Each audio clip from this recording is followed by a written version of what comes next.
Hi, this is Dave Bazar with the latest. I'm also here with Dominic Chang. Dominic, say hello. How's everyone doing?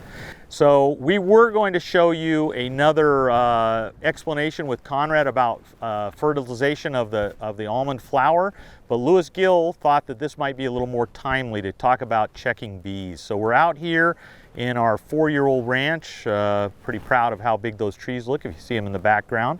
Dominic has been checking hives for us. So before I ask him a little bit about it, I was going to run through some bee biology. Bee hive numbers, as far as the number of bees in the hive, is lowest in the winter, basically December 21st. Once that sun starts to, daylight hours go up, the hive starts to multiply a little bit more aggressively. The queen can lay 1,000 to 2,000 eggs per day. A typical hive will have, a low end will be 10,000 bees and the high end will be 50,000. Once that egg is laid, it takes 21 days to emerge as a bee. It spends another 3 weeks inside the hive being a house bee, and then it moves out doing the pollination work.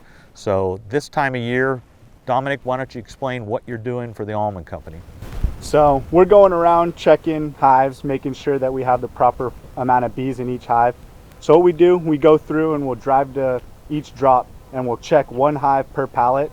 So which is 25% of the total bee drops.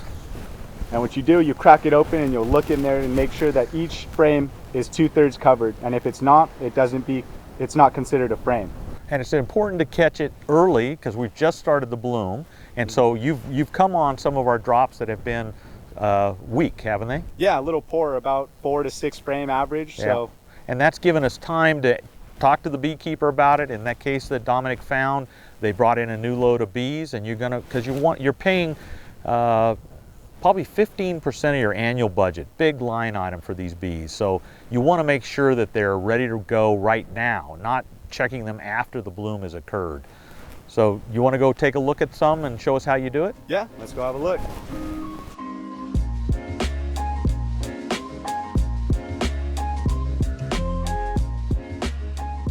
Okay, we've come over to a different location to see if we can't find a weak hive to demonstrate to you, but before we do that, I think I should have mentioned the importance of these frames. So we used to all just focus on hive, hive, hive, but what we're really gone to is the importance of frames. So really you're looking for 15, 16 frames per acre. Like Dominic said, our contract is for a 10 frame hive and 2 hives, so we're trying to get 20. I think the idea is it's more important to have good strong frames. That means good strong bees. So that's the importance of making sure you've got what you're paid for. So Dominic, you want to go try to see if we find a poor one here? Yeah, let's go take a look. So if you were going to try to score that, would you, or what would you go with that one? Yeah, you get nothing on the bottom because clearly that doesn't have 2/3 covered on the down there. But up here, you'll have about 3 or 4, and then we could take another look and confirm it by checking the top again, right here. So yeah, see, it's got 3 frames, 3 full frames and 4. Okay. So doesn't reach our 10, but if that's the poorest we've been seeing, it's pretty good. Get what you pay for, guys. Come early, make sure you're active on it, all right? That's been Dave and Dominic for the latest. See ya.